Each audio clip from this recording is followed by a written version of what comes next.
In the Mishnah, one of the foundational collections of rabbinic thought, there's an often cited teaching that when you destroy a life, it is as if you destroyed an entire world. When you save a life, it is as if you saved an entire world. What often gets left out when that Mishnah is quoted, though, is the end of that teaching, which mentions that when us humans put our face on a coin, they all look the same. Indeed, if you pick up any penny, nickel, dime, or quarter that is minted in any given year, each of them will look identical. However, when God put God's image on us, humans, none of us look alike. There's a deep power in this teaching. Each person, each individual is created b'tselem Elohim, in the image of God. Each of us is different, each of us is unique, but those differences do not make us any less divine. As we prepare for the conclusion of Jewish Disability Awareness, Acceptance, and Inclusion Month, this teaching becomes even more significant. Many of us have learning, mental, or physical disabilities, which might make everyday living more challenging. But just because we are born different does not make us less divine. It is therefore our responsibility as Jews to be aware of those around us and the struggles they face, accept the divine within each of them, and, because we recognize and accept them as being created in God's image, create programs and opportunities like Special and Uniform, which include them in our broader community. By supporting these kinds of programs, we are thereby honoring each individual who is inherently divine and inherently holy, regardless of how different they may be from us. As we begin our program this afternoon, I'd like to invite you to add any questions you may have in the Q&A section that is located in the bottom bar of your screen at any time during the presentations. When we are done with the presentations, we will take some time at the end this afternoon to answer these questions. At this time, I'd like to introduce Alan Wolk from Roswell, Georgia. Alan is the CFO and COO of Airway Therapeutics Incorporated, a biotech pharmaceutical company focused on developing novel therapies for respiratory diseases. Previously, Alan taught finance at the University of Georgia for 10 years. Before that, he was in the corporate world for almost 30 years, serving as president of several billion-dollar businesses in DuPont and Invista. With JNF, he serves as Vice President, Israel Impact Investments on the JNF National Board and was co-president of JNF Atlanta for 3 years. In addition to leading the Israel Impact Investment Committee, Alan is chair of the Special and Uniform Board of Governors and an active leader in the Task Force on Disabilities. Alan and Roni are proud sponsors of 2 Tel Nof Air Force Base Special and Uniform Units and members of the Negev Society and Century Council. Alan, thank you for your work and dedication. Thank you, Rabbi. Welcome, everyone, to JNF 101. I would like to take just a couple of minutes and paint a picture of Jewish National Fund USA today. Many of us grew up with blue boxes, pishkas in our homes where we put coins for Israel, for JNF to plant trees in Israel. Well, JNF accomplished the mission we shared in. We greened Israel with 250 million trees, and we continue to make the desert bloom. Today, JNF USA is the same, but so much different. The charity has matured, and the vision is to help the land and the people of Israel build a better life and a stronger country. We are 6 years into a $1 billion roadmap, which laid out a mission and a set of strategies to help develop the periphery of Israel, the Galilee and the Negev, and to enable Israelis to build a better life beyond the Haifa, Tel Aviv, Jerusalem triangle, where 80% of the population resides.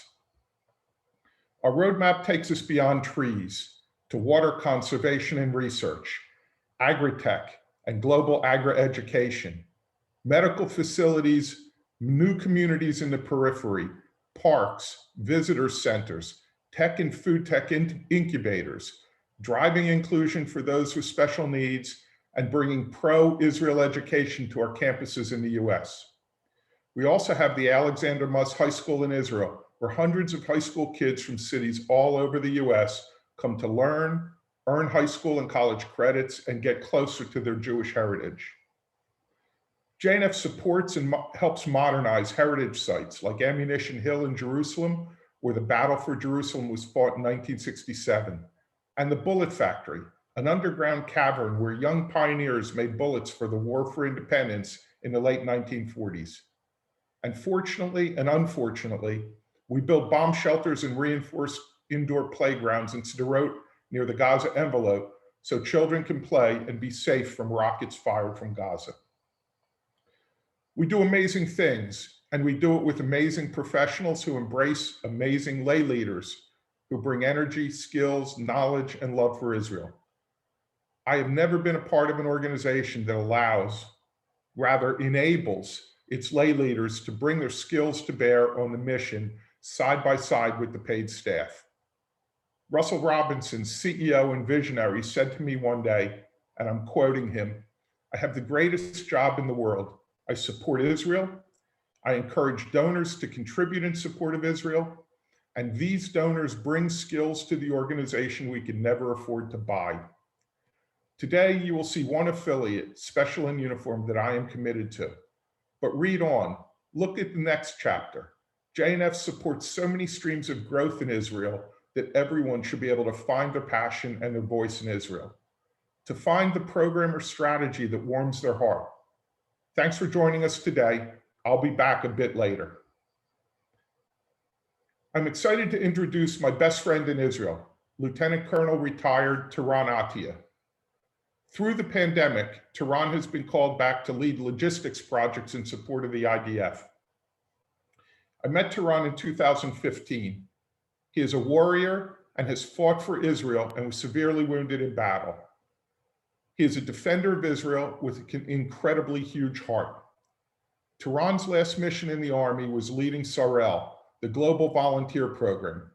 After leaving the Army, Special in Uniform, this little fledgling program, found Tiran, and Tiran found Special in Uniform. Folks, these kids are his, every one of them, 500 adopted young adults. This program grows and the young adults flourish as a result of Tiran's leadership. Tiran?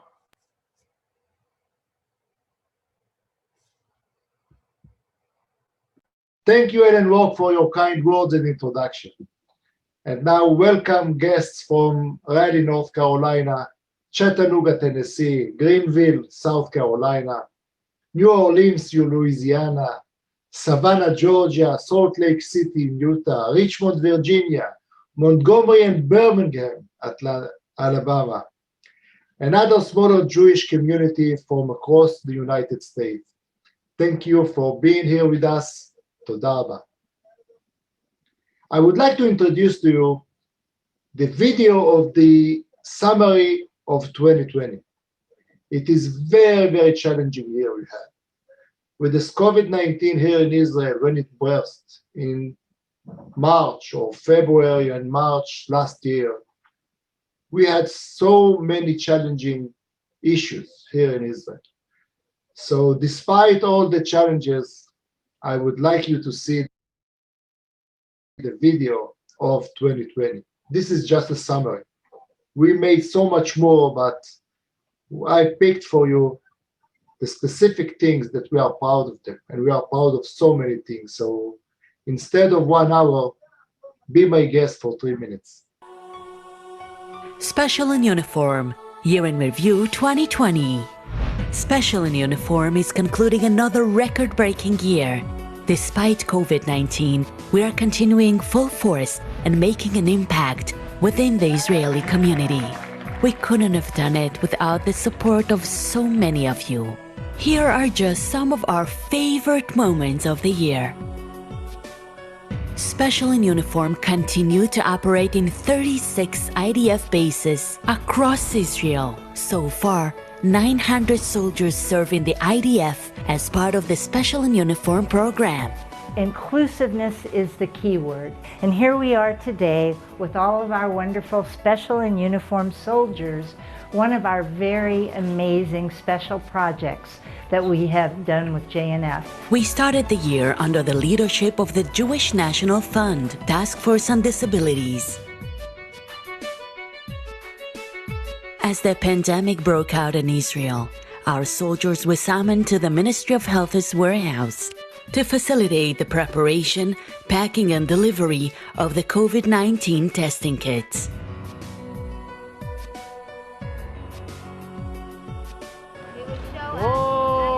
The pandemic did not stop us, and 20 volunteer soldiers have been promoted this year to become regular soldiers and receive the official IDF ID card like everybody else. I cannot tell you how proud we are to see these 7 soldiers standing here.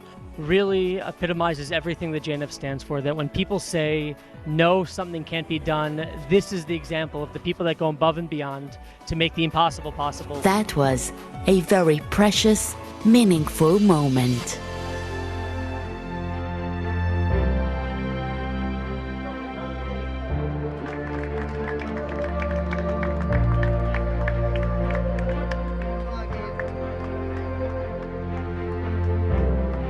And perhaps the story of the year belongs to Itai Kaufman. This young man with autism cracks codes in IDF top secret cyber unit. Today I feel special because I'm not longer volunteer, I'm a soldier now. My message is that you can do anything. Itai has a remarkable talent like no others, and we're honored to serve with him, and we're learning each day something new from his point of view.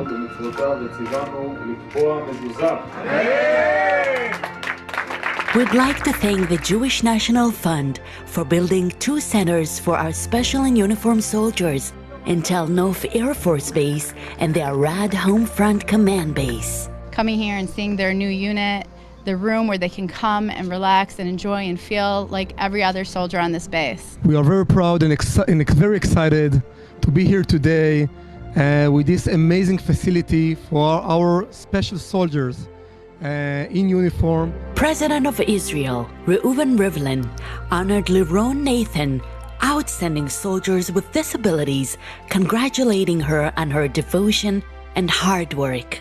אנחנו גאים בך.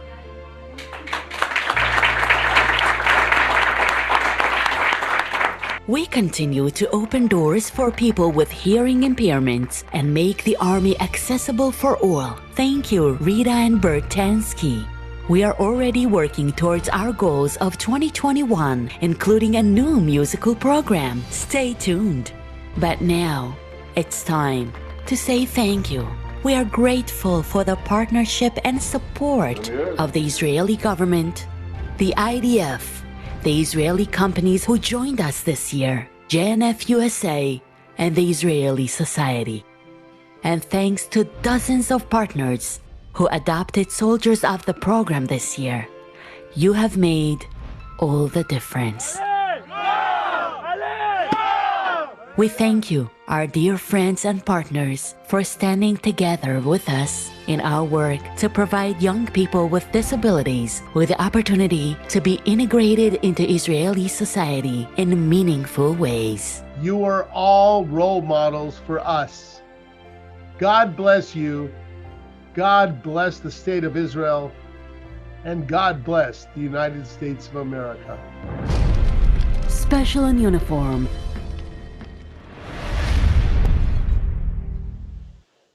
Special in Uniform is a program that enables people with special need to become part of the Israeli army. I don't know if you know, but the IDF, the Israeli army, is a crucial point in the Israeli society, in which at the age of 16, you are getting some kind of a nice letter from the government, from the Ministry of Defense that says, prepare yourself, 2 years from now, you are going to be a soldier in the Israeli army, which means that you are going to defend its borders and its citizens. And unfortunately, people with special needs are getting the same letter with a negative perspective that says, due to your different ability, you are not going to be part of the Israeli army. So this is where special in uniform enter their point. We are trying to make anything in our power to make those amazing people mainstreamed and join the Israeli army.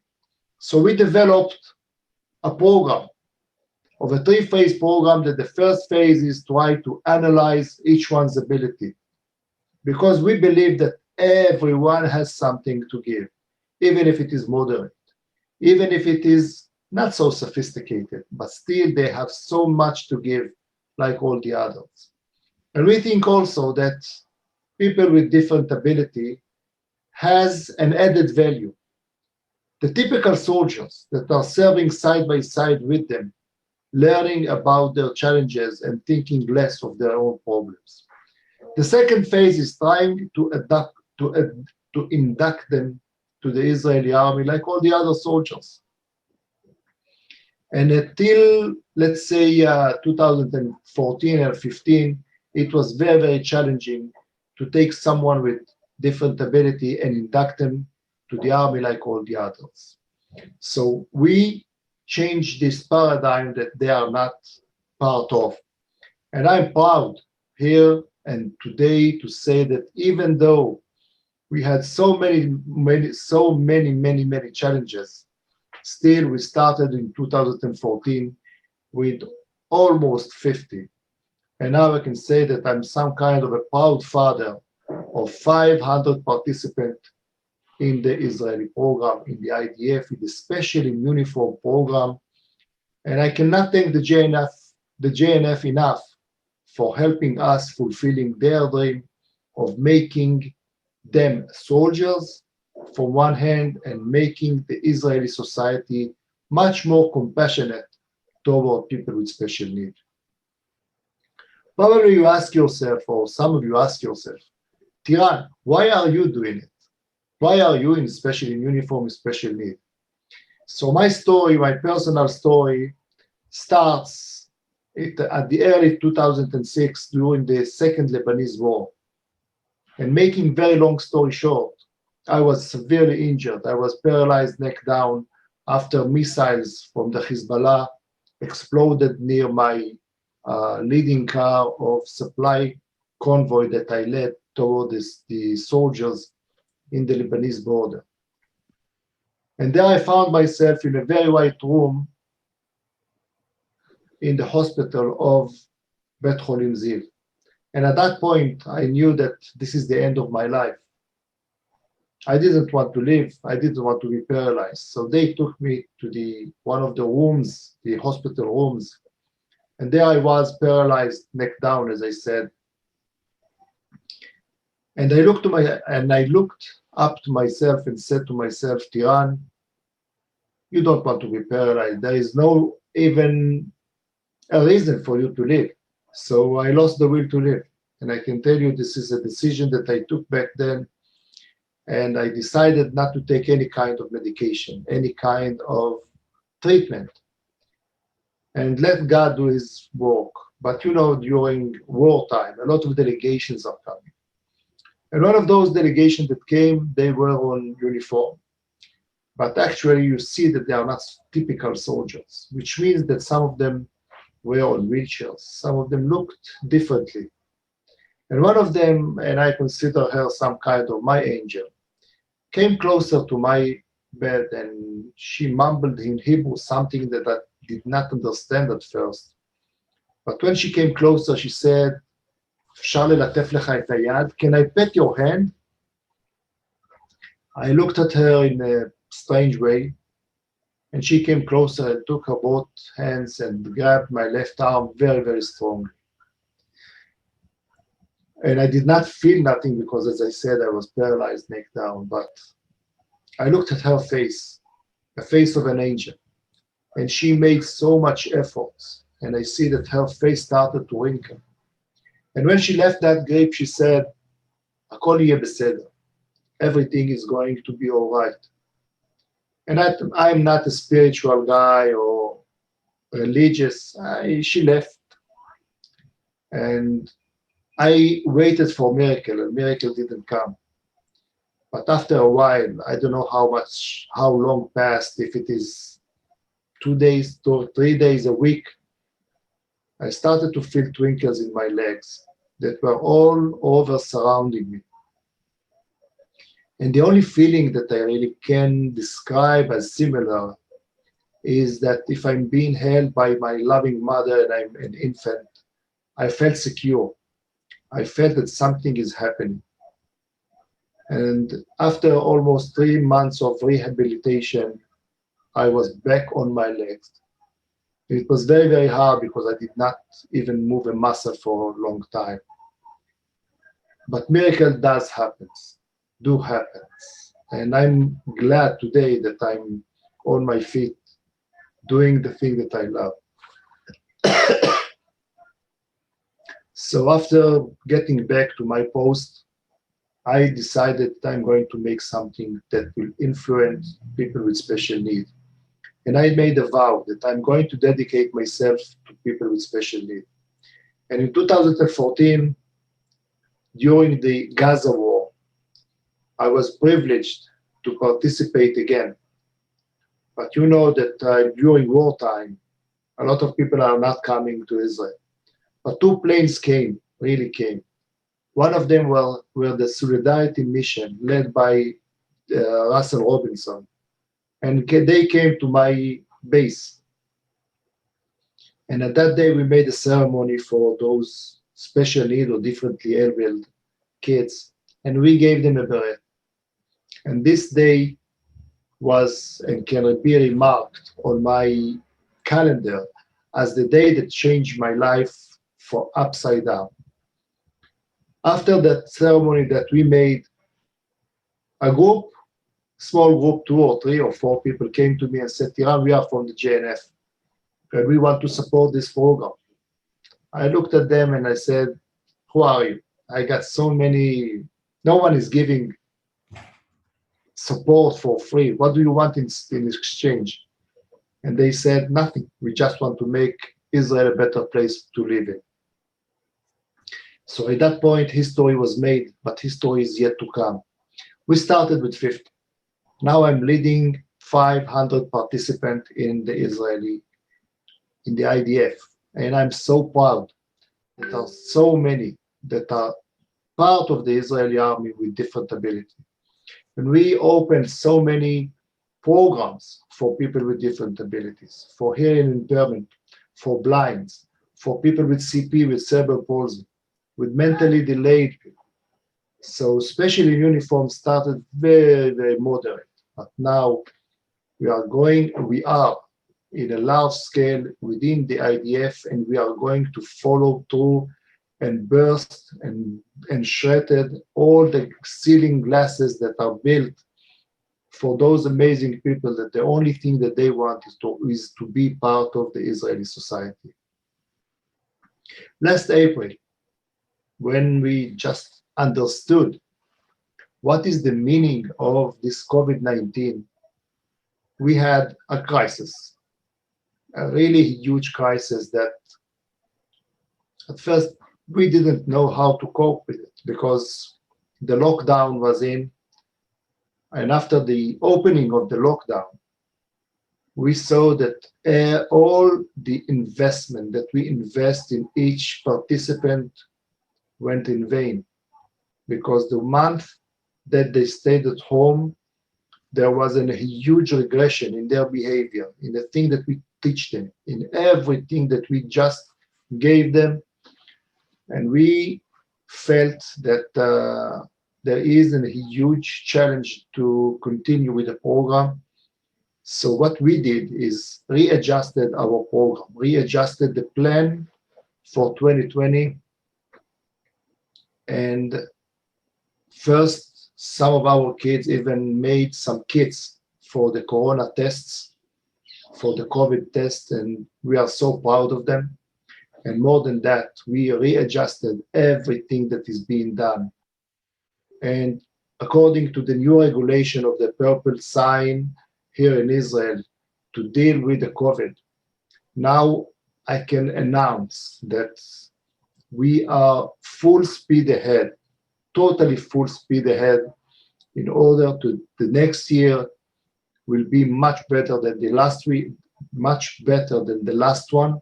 And more than that, all of our kids, all of our participants are with the second vaccine, and we are going to have them back into the army till next week. And there is no more proud father than me to see them coming back to the places where they belong, where all of them can be contributing like all the others. So next year, we are going, as I said, to open the new programs that we started and all the challenges, like the dog, the canine program with the dogs, the music band of special uniform that will perform in life of a live audience very soon in front of soldiers, the hearing impairment program in which people with hearing impairment will be part of the Israeli army in a very, very meaningful jobs, unlike former jobs that they've got. And we are going to teach and also going to increase awareness for people with special need. And this is going to be with a lot of education for commanders, that we can see that they are going to be the leading, they will have a leading roles in their civilian life after graduating or after leaving the army. We are looking forward for 2021, because if we pass 2020 with this kind of extension, and we got the award from the Minister of Defense, from the Prime Minister, from the President of the State of Israel, we are going to change the face of the State of Israel in a way that no one did before for people with special need. People with special need, I can tell you that, let's use the phrase, they have a different ability. And when we find this different ability, the sky is not the limit. It's only the start of the beginning of using every talent of theirs for the welfare of them, for the welfare of the State of Israel. And I can promise you one thing. We are going to change the State of Israel and also to change the world, how world is. We built a new model of inclusion. And I don't know if you know, maybe some of you heard me before, the revolution that we start here in Israel with people with special need now is expanding to the US. And we opened 2 groups of Special in Uniform USA on the model of Special in Uniform here in Israel. One of them is in South Carolina and West Virginia. I think, I don't remember the exact place, but we teach and we gave the model. And I was supposed to come to the Admiral in San Diego last March, but unfortunately it will have to be postponed for next time. And when we are talking about life to the nation of the State of Israel, it's more than that. You know, a lot of startups, high-tech startups are getting out of the State of Israel. And we are leading at the new startup of the social startup. So thank you for listening. I cannot wait to see you in person and really hug all of you in person like we did before. So there is so much to do. So thank you for listening, and Ellen, take over from now. Toda raba, and thank you for everything. And as for the JNF, keep doing the best that you are doing for the State of Israel, for making Israel a better place to live in for the citizens of Israel. Toda raba. Thanks, Taran. And to everyone on this Zoom, thank you again for joining us to learn more about JNF's commitment that no one in Israel should be left behind. I'm a proud supporter of JNF USA and chair of Special in Uniform. Let me tell you why. I experienced the impact of Special in Uniform in March 2015 on the first JNF Disabilities mission. The program had about 50 young adults volunteering in the IDF, We were visiting a Lot naval base, and several of the kitchen and dining room crew were special and uniform soldiers, kids with special needs working alongside typical soldiers. And that's when I found my calling. It was amazing, it was incredible, and it was life-changing for these soldiers, their families, the typical soldiers, and life-changing for me as well. I called my wife and told her what I experienced and asked if we could support a unit. People ask me all the time, why am I so involved? What brought me here? My brother Philip, in whose memory 2 units at Tel Naf Air Force Base are sponsored, lived over 60 years, but never developed, never walked, never talked, never fed himself. I saw this program and thought of my brother, who never took one step forward. I saw the opportunity to help these young people excluded from the IDF to take many steps forward into full participation in Israeli society. I saw that we could make a difference. Jewish National Fund's tagline is, "Your voice in Israel." What does that mean? Well, early on, Special in Uniform accepted only those with cognitive disabilities and those on the autism spectrum. But why not include those with physical disabilities? So I used my voice and pushed. And today we have young men and women with physical impairments serving as well. My voice in Israel from Atlanta, Georgia. Roy, the clerk at the medical clinic at Palmachim Air Force Base, is a full soldier, not a volunteer. He's been inducted, and he's never been out of a motorized wheelchair.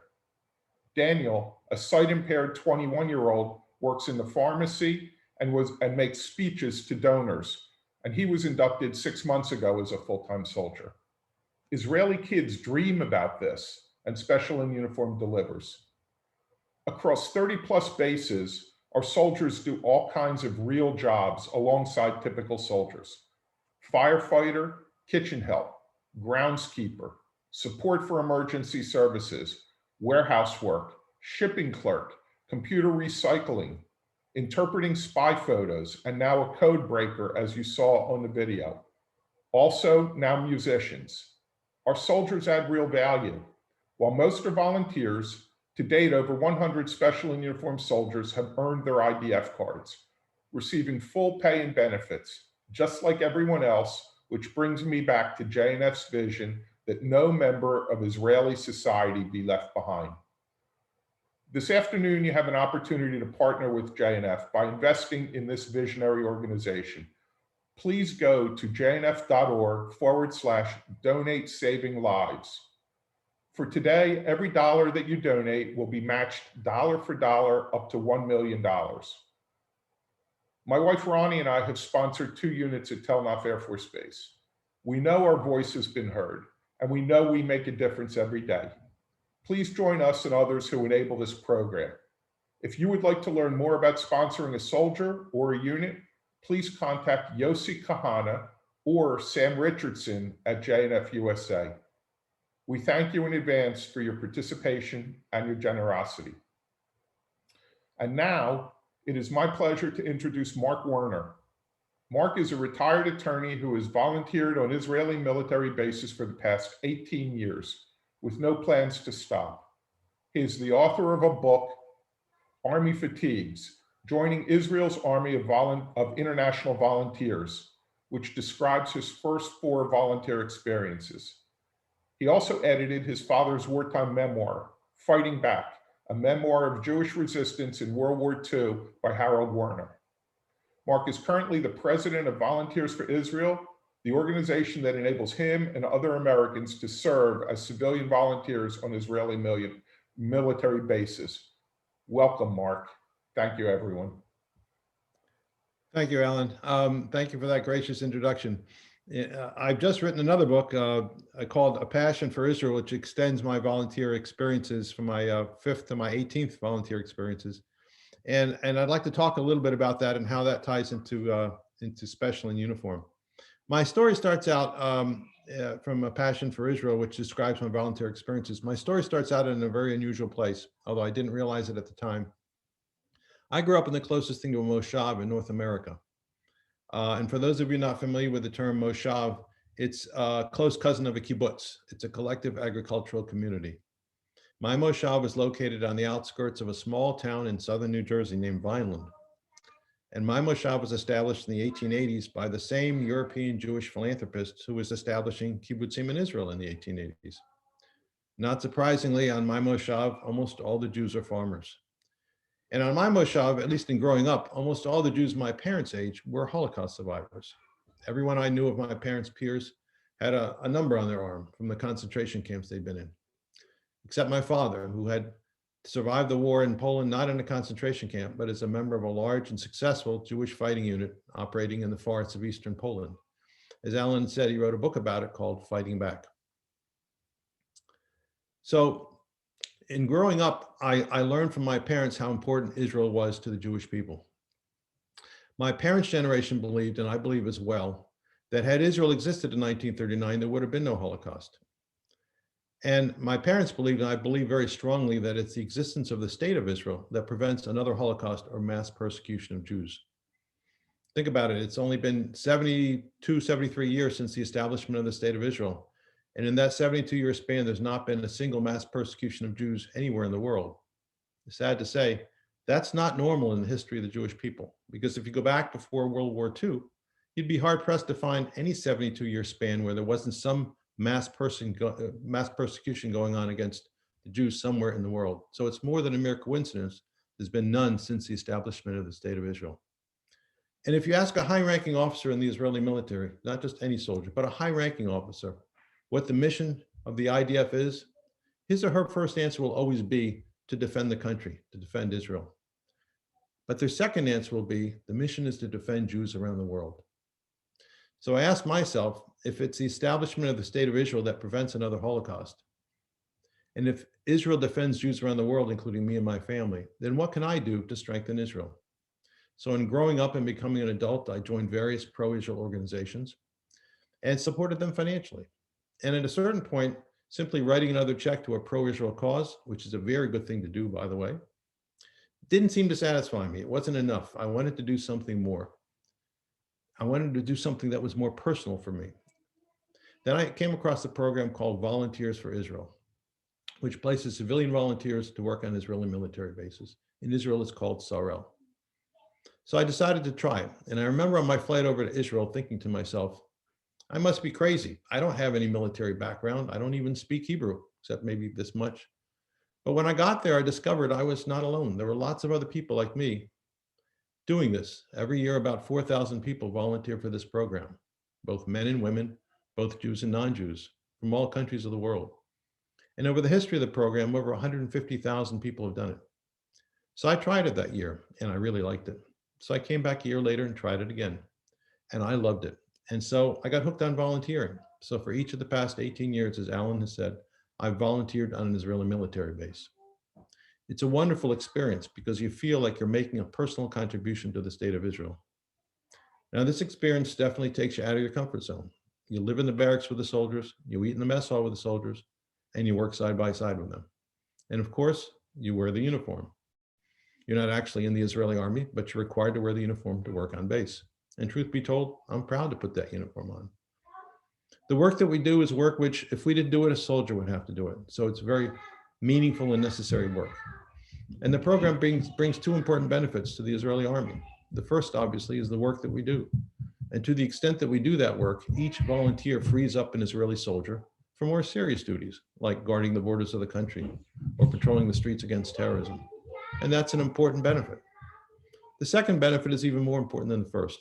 And that's the morale boost it brings to the Israeli soldiers to see volunteers come from all over the world to support them and their country. That morale boost is tremendous.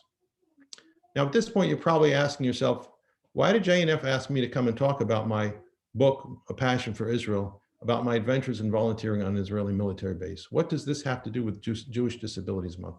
Well, I'll answer that question. I'm not only the president of Volunteers for Israel, I'm also a longtime JNF supporter. And so in my 18 years of volunteering on Israeli military bases and traveling around Israel, I've come across a number of remarkable JNF projects. And because I am a JNF supporter, I write about them in my book. And the project I was most impressed with was Special in Uniform. And so I write about that more than any other in my book. And so I'd like to share with you in the next few minutes some of my observations about special in uniform. About 5 summers ago, I was assigned to a logistics base in the north of Israel near the city of Afula. And when I arrived on the base, I noticed there were 2 special uniformed soldiers on the base, a young man and a young woman, both with Down syndrome. They were assigned to the kitchen crew. The kitchen crew was a team of about 18 soldiers whose responsibility was to prepare all the meals on the base for the hundreds of soldiers there, and then clean up the mess hall after every meal. It was an important responsibility. It was a very labor-intensive responsibility.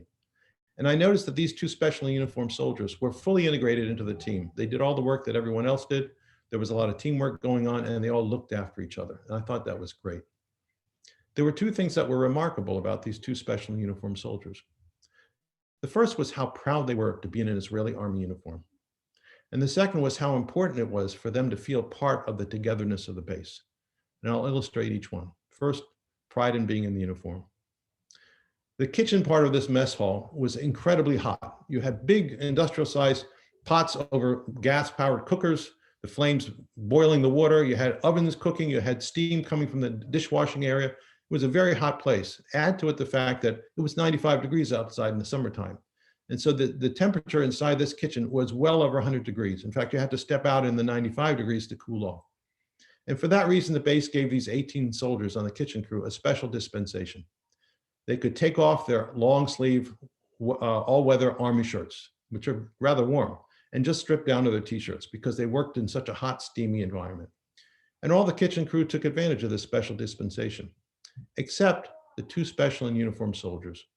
They were so proud of the IDF uniforms they had earned to wear that they refused to take their army shirts off, no matter how hot and how sweaty it was. It was more important to wear that uniform and the pride they had in it than to perspire a little bit less. And I was impressed with that. The second thing I noticed was how important it was for these 2 youngsters to be part of the togetherness on the base. And there's only one point in the daily regimen of a base when all the soldiers are together, and that's at flag raising in the morning, around 8 o'clock in the morning. The soldiers straggle in a minute or 2 before 8 o'clock. They line up on the parade ground in front of the flagpole. The presiding officer calls them to attention and surveys the lines to make sure they're straight, and then calls on one soldier to give that soldier the honor of raising the flag. And usually the honor is given for a job well done the day before. That soldier then walks up to the flagpole, unfurls the flag, and then on command, raises it, and then only 2 people on a base actually salute the flag: the presiding officer at flag raising and the flag raiser. The flag raiser takes a step back, salutes, and then returns to their position in line. And then the presiding officer offers some words of inspiration or wisdom, or just talks about how important the work is that the soldiers are about to engage in for that day, how it fits into the overall defense of Israel. And then he or she dismisses the soldiers and they go to work. Now, I mentioned that the soldiers sort of straggle in a minute or 2 before 8 o'clock to get in line for flag raising. Not these 2 special and uniformed soldiers. It was so important for them to be part of this togetherness of the base. They didn't show up a minute or 2 before flag raising or 5 or 10 minutes before flag raising. They always showed up a full 15 or 20 minutes before flag raising and stood there in the baking hot sun. And even at 8 o'clock in Israel in the summertime, the sun is baking. They stood there in the baking hot sun because they didn't want to miss this one opportunity in the day when everyone was together and have that feeling of togetherness. Now, on my last day there, after 3 weeks of being volunteering on a base, I went to my final flag raising. And we all straggled in just before 8 o'clock, but of course the special uniformed soldiers were there well in advance of us. We lined up, we all stood at attention when the presiding officer called us to attention, and the presiding officer surveyed the lines and then picked one soldier to give the honor of raising the flag. And it was the female special uniformed soldier.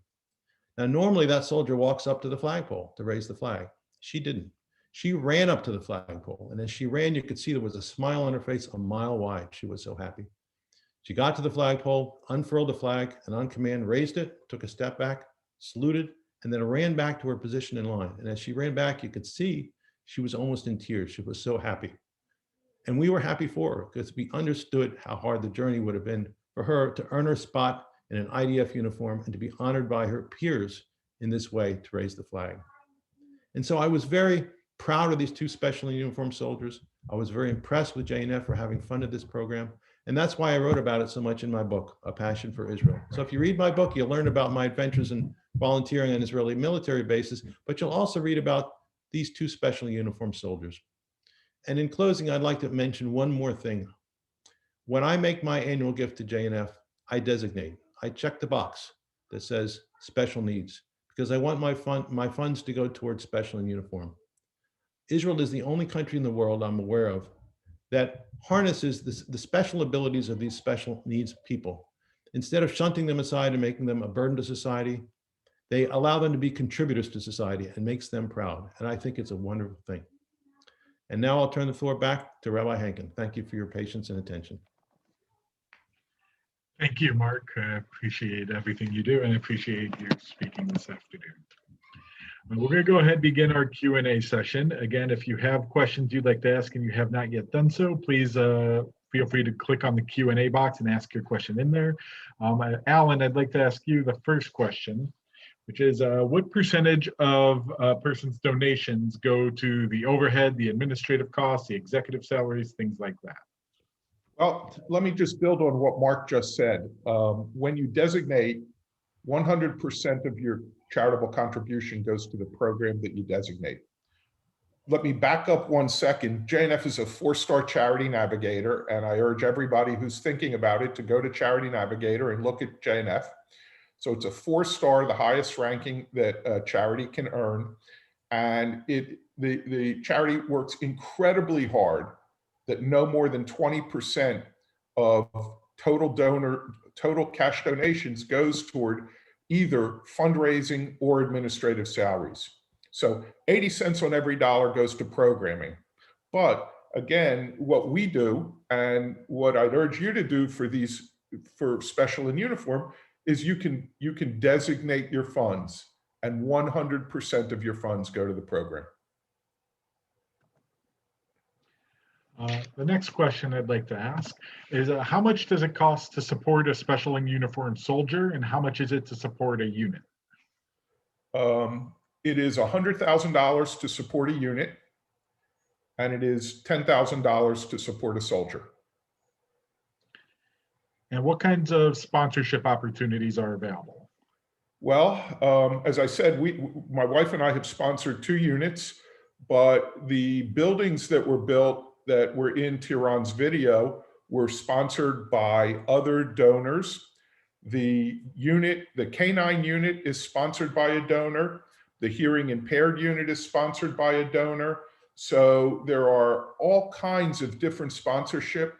There are smaller sponsorships that can be had, and that I urge everyone who is interested to discuss that with Yossi Kahana or Sam Richardson at JNF. Can you please describe some of the jobs that special and uniformed soldiers do? Yes, that's the most incredible part of this whole program. Mark said it a minute ago when he was talking about his experience on base. I said it in my presentation when I was talking about my experience on base. These kids are doing the same thing, but for their presence, typical soldiers would be doing the work. And whether it's bussing tables or preparing the mess hall, or whether it's stuffing emergency preparedness bags into the special forces units that take care of emergencies in Israel, or whether it's working in a distribution center. I went, and my wife and I experienced this. We were in an Air Force base. It was either Tel Naf or Palmachim, and it is the receiving Air Force base for parts for airplanes. And a young man who was Down syndrome made a 30-minute presentation in Hebrew about his job breaking bulk, about taking in bulk receipt of parts and breaking bulk and shipping them out to other Air Force bases. He could have worked in Amazon. We've had firemen. As I mentioned, we had the medical clerk at Palmachim Air Force Base. So the jobs are typical jobs, and that is the amazing aspect of this program. What was the reaction of the Defense Ministry when they were approached with the Special and Uniform program? Were they Were they open to it from the start, or did they need some convincing? Well, the program, if you go all the way back to the genesis of the program was started by a major general who is now the CEO of the electric company in Israel. And so he started the program. So he obviously had some stripes on his uniform. And then the other person who was integral in starting the program was a gentleman by the name of Ariel Almog, who is a mayor in a town in Israel now, but was a base commander and a good friend of Tehran's. So those two people got this program started, and every day it was a battle with base commanders to take special and uniformed soldiers on their base. But with the connections that they had, and then Tehran came in to run the program, also a senior ranking soldier, they convinced the base commanders, and it at first it was difficult, and again now there's 30 bases, and the base commanders have said to me in my presence, and other people that are on this call that are experienced with special and uniform, other lay leaders have heard it as well. The base commanders say this program does as much for the base, for the typical soldiers, as it does for the special and uniform soldiers, because it makes, one said it best, we have 18-year-olds. They're cranky. They don't want to be up at 7 o'clock in the morning. They don't want to come to work. They just broke up with their girlfriend or their boyfriend. And this is the last thing they want to be doing. And these special kids come on the base and they smile and they're proud and they never take off their uniform. And the typical kids look at it and say, okay, we can do better. And so they bring a warmth, and they bring a humility, and they bring a humanity to the base. And for that, the base commanders are thankful. Are any of the special and uniform participants lone soldiers? To the best of my knowledge, that answer is no. We've had inquiries for lone soldiers. It's just the support mechanisms aren't in place for that soldier to be in Israel by his or herself at this point in time. How do the regular soldiers, the quote unquote regular soldiers, treat the special and uniform soldiers when they're together? Their arms are around them. They really are. They're part of the group. And it's not like you have a unit and it sits off by itself and they don't interact and they go to a special lunchroom, or they're just part of the IDF. And their commander, whatever job they're doing in their unit or where they're assigned, their commander is a typical soldier. So it's a sergeant or a lieutenant or a captain, and they're in that unit and they're doing that work. So it's an integrated process. Can you talk a little bit about the special and uniform soldiers who read the top secret satellite images? Yeah, it's pretty amazing.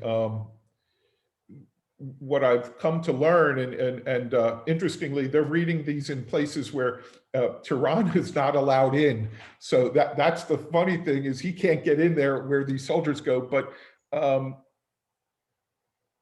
there's the blessing of some of the kids on the spectrum is focus and concentration, and they see things in these spy photos from drones that typical soldiers can't see.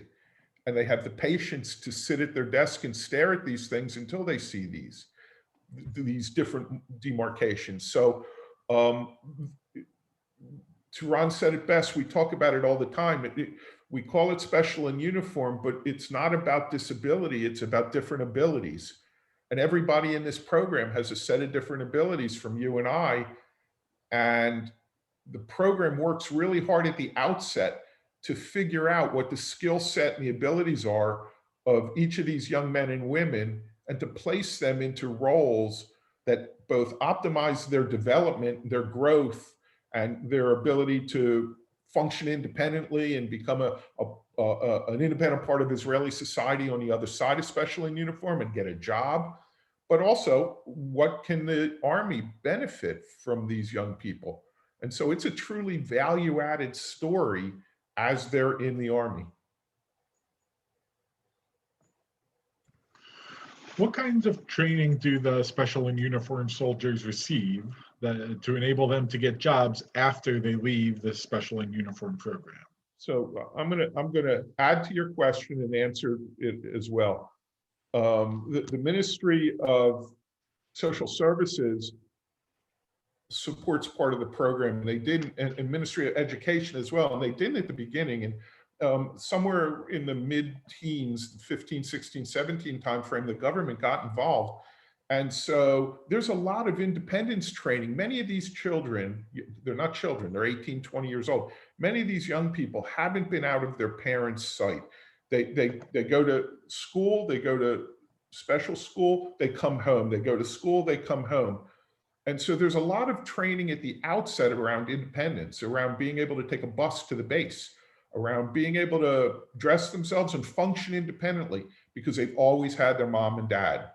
And so that's the training, and that's helped by the ministry, helps fund some of that preparedness training. Then one of the donors in special and one of the special and uniform donors looked at the back end of the program and said, okay, so these kids spend their 2 years or 3 years or 1 year, however long, whether they're volunteers or inductees, and then they come out, and what do they do then? Do they go home back to the couch? And this person wanted very much that there be a focused and professional program on the other side. And so the program it's still in development. We've piloted it, but it's a job training, internship, and job seeking program. So getting these young people jobs on the other side. So they have had jobs like working in the coffee shops. They've had jobs like working in some of the high tech companies. They've had jobs working in laundries. The bottom line is our goal is to get every person that rotates out, that finishes their commitment, to get every person a job on the other side that fits their skill sets, where they can be successful, where they can feel proud, and they can be integrated in society. And by the way, we do have a fireman. We have a fireman who was a fireman. He always wanted to be a fireman. He was a fireman in the IDF, and when he came out, he's a first responder. This question is for Mark. What do the special and uniform soldiers contribute to the quote unquote regular soldiers? I've seen the same thing that Alan has seen. And the regular soldiers are teenagers who have the usual we think small problems, but to them, they think it's major problems. And then they come across these special uniform soldiers and they realize, the typical soldiers, that, hey, maybe my problems are not so big. Look at these two special uniform soldiers who are really working hard, and they have disabilities, but they're pushing through those disabilities. And it makes those regular soldiers mature. It makes them mature. And they become big brothers and big sisters to the special uniform soldiers, which really benefits the soldiers on the base. That's what I've seen. Yeah, well, last question we'll take at this time. Tell us about your experience with the parents of special and uniform soldiers. What do they say to donors, and how do they show their appreciation for the support from JNF?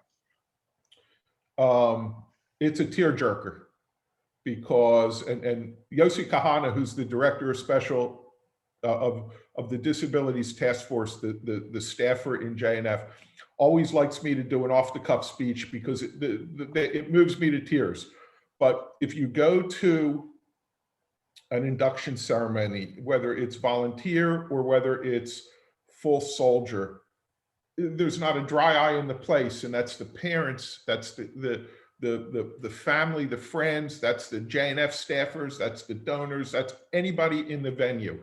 There's not a dry eye. And Ronnie and I went to an induction at Pamachim, and 90% of it was in Hebrew, and all these kids were on the spectrum, and the program was in Hebrew, and there were about 12 kids, and it lasted about 20 minutes, and the base commander shut down flight operations and had every officer and every pilot on the base in that induction ceremony. That's how important he thought that was. And at the end of the ceremony, two parents came up to us and said to us, we just want to thank you. Specifically, because somehow our name, I heard Wolk in the passing, but that's all I understood. But he said, I want to thank you for what you do for my son and my family. And so this is a program that helps the young people, and it helps the whole family unit as it helps society, because it enables these young people to develop in a way that their parents just wouldn't be able to develop them. And so the parents are grateful. The parents are humbled. The parents are grateful. It's a blessing for everybody. As we conclude, I want to thank you, Alan. I want to thank you, Mark and Sam and Tiran and everybody else who is involved in this program. And thank you to everybody who's joining us today, all of the attendees as well, for being here to learn more about Special in Uniform. I want to remind you as well that all donations are doubled during Jewish Disability Awareness, Acceptance, and Inclusion Month. So if you want to click on the links that was in the chat and that were on the screen, please feel free, please make your donation, and I hope raise some extra money for the Special Uniforms through up to $1 million. It will be matched. So thank you very much for being here, and thank you for being part of our program today. And we look forward to seeing you and working with you more. And don't forget the Breakfast for Israel, Sunday, April 18th, 10:30 Eastern and Pacific. You can register on the screen as well. Thank you, everybody.